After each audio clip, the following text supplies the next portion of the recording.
खुद से जीतने वालों को मेरा सलाम और प्रणाम। चोर ने न्यायाधीश से कहा, मुझे काल कोठरी में डाल दो, जंगली कुत्तों के सामने फेंक दो, चाहे तो मेरे शरीर को गर्म सलाखों से दाग दो, लेकिन जो पहलवान भुगत रहा है वो सजा मुझे मत दो।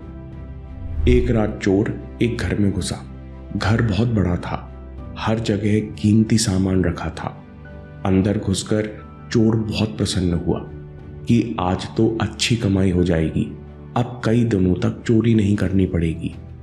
लेकिन उसके कुछ देर बाद ही चोर के इरादों पर पानी फिर गया, क्योंकि आधी रात के बाद भी घर के सदस्य जाग रहे थे, कमरों की लाइट जल रही थी और ये घर एक ताकतवर नामी पहलवान का था। चोर ने सोचा, चलो अभी छिप जाता हूं, जितना समय मिलेगा उसमें सफाई का काम करूंगा।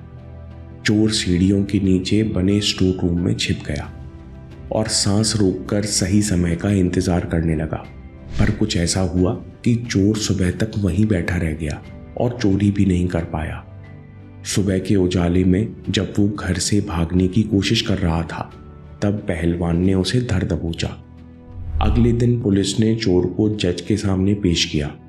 पहलवान के घर से कुछ भी चोरी नहीं हुआ था, फिर भी चोर ने घर में घुसने का प्रयास किया था, यानी अपराध तो बनता था। इसलिए जज ने चोर से कुछ प्रश्न पूछे।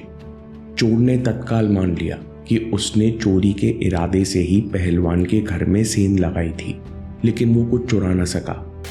जज ने चोर से कहा, अब बताओ तुम्हें क्या दंड दिया जाए। अचानक चोर के भाव बदल गए।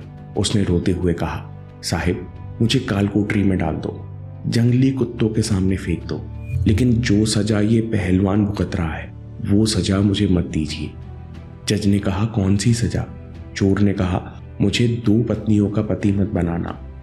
जज ने आश्चर्यचकित होकर पूछा, तुम ऐसी बात क्यों करते हो? चोर ने कहा, साहिब मैं रात के पूरे 5 घंटे सीढ़ियों के नीचे बैठा रहा, पर मुझे एक पल के लिए भी वहां से हिलने का मौका नहीं मिला, क्योंकि ये पहलवान उन्हीं सीढ़ियों के ऊपर सारी रात खड़ा रहा। एक पत्नी इसे अपने कमरे में ऊपर खींचती रही और दूसरी इसे नीचे अपने पास बुलाती रही। इस खींचातानी में पहले इसके कपड़े फटे, फिर इसके बाल खिंचे। ये बेचारा इतने बड़े घर का मालिक होते हुए भी रात भर आराम नहीं कर पाया। इतना हष्टपुष्ट होते हुए भी ये 2 बीवियों से परेशान होता रहा। चोर ने कहा, जज साहब आज से मैंने कान पकड़ लिए, चाहे जान चली जाए मैं कभी 2 बीवियां नहीं बनाऊंगा।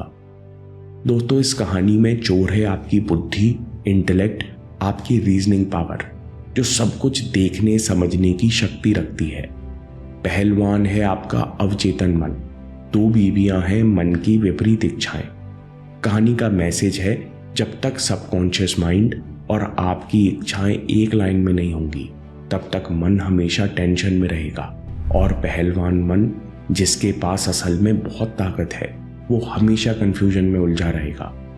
विपरीत इच्छाएं क्यों प्रकट होती हैं, इन्हें कैसे मिटाते हैं, इस बात को जानने के लिए सबसे पहले इस बात को समझो कि यूनिवर्स आपकी सारी इच्छाएं पूरी करना चाहता है।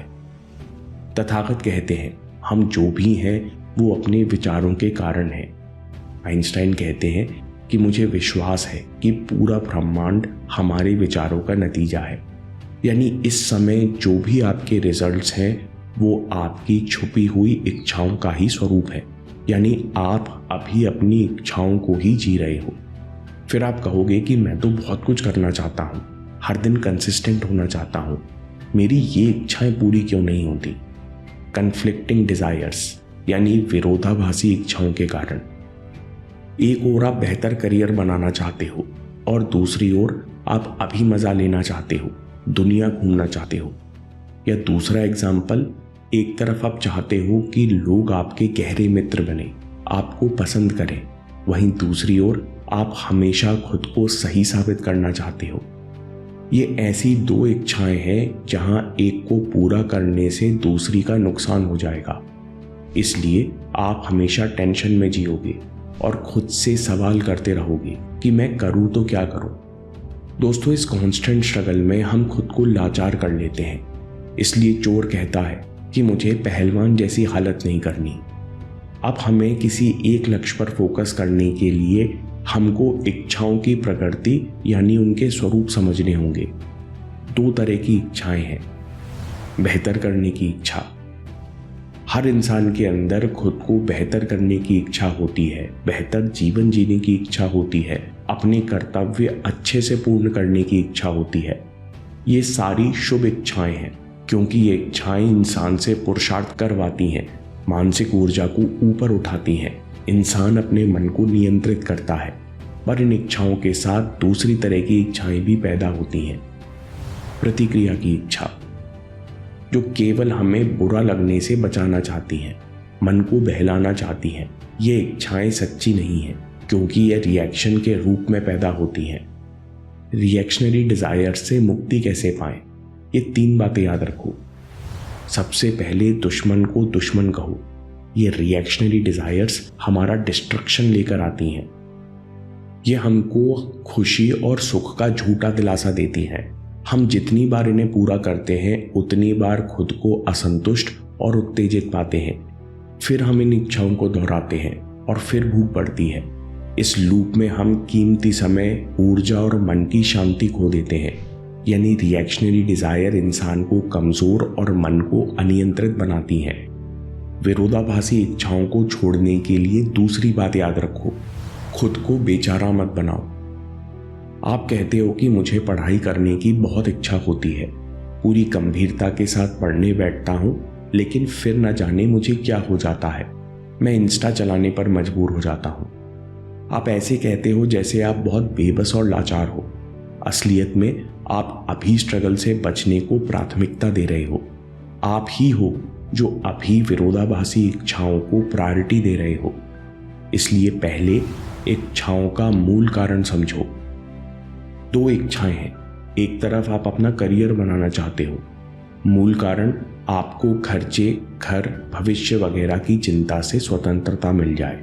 चिंता नहीं होगी तो मन खुश रहेगा। दूसरी इच्छा अभी घूमना या मजे करना, मूल कारण मन अभी विचलित है, थोड़ी देर के लिए अच्छा महसूस करना चाहता है, मन अभी शांत होना चाहता है। अब हमको स्पष्ट रूप से पता है कि दोनों इच्छाओं का मूल कारण एक ही है, मन अच्छा महसूस करना चाहता है। यानी हमारा उद्देश्य गलत नहीं है, बस हमारा तरीका गलत है, और ये गलत तरीका हमको कमजोर बनाता जा रहा है। अब प्रतिक्रिया की इच्छा को सबकॉन्शियस माइंड से रिलीज करो। अपने सबकॉन्शियस माइंड को बार बार संदेश भेजो कि मैं अभी मजा करने की इच्छा को रिलीज करता हूं। अभी तक मुझे पता नहीं था कि मैं XYZ आदत दोहराकर अपना नुकसान कर रहा था।